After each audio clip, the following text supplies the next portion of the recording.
Kali ini akan memberikan tutorial yaitu cara mengasah gergaji dengan cutting gerinda. Caranya mudah sekali. Silahkan disimak terus videonya sampai tuntas. Nah, inilah caranya, yaitu hati-hati, yang penting hati-hati ya.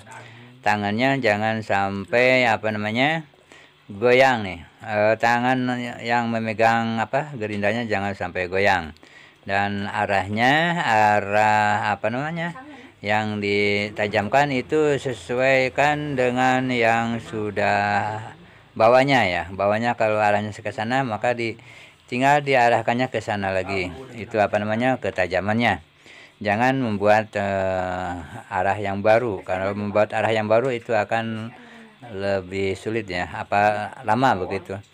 Nah, gini bolak-balik aja, diloncat satu ya, biar lebih mudah untuk untuk mengasahnya. Mengasah dengan gerinda itu tidak begitu kalau memang sudah mahir, maka cara mengasahnya pun akan mudah dan sisa cepat ya. Tapi kalau masih ragu-ragu, sebaiknya jangan saja ya. Nah, ini kalau kalau hatinya udah pol untuk memegang gerindanya, baru cobain untuk mengasah gergaji. Tapi benar-benar harus tetap, walaupun sudah mahir, harus tetap hati-hati ya, karena kadang-kadang bisa terpeleset, atau pokoknya mata harus tertuju terus ke ke arah yang akan diasah, mata gergajinya yang akan diasah dengan cutting gerinda ini ya. Silakan teman-teman untuk mencobanya ya, terutama untuk para pemula ya. Saya sarankan benar-benar harus diperhitungkan cara memegang cuttingnya dan juga cara memegang gergajinya. Arahnya harus benar-benar diperhitungkan, jangan sampai tergegabah ya, karena ini akan berakibat fatal apabila tidak hati-hati.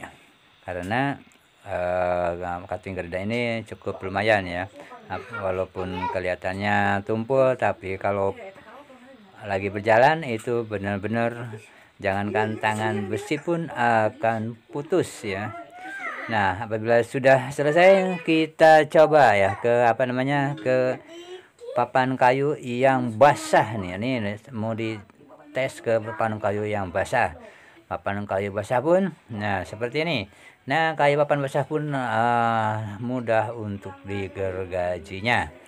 Ya, silakan teman-teman untuk mencobanya, dan jangan lupa kalau mau mencobanya harus tetap berhati-hati ya. Nah, ini sepertinya udah dicoba, dan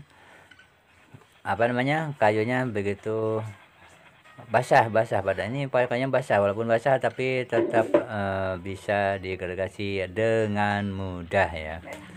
Nah, seperti ini ya. Semoga tutorial ini bermanfaat bagi teman-teman semuanya, dan kepada teman-teman yang suka dengan video ini, silakan untuk subscribe ya. Wassalamualaikum warahmatullahi wabarakatuh.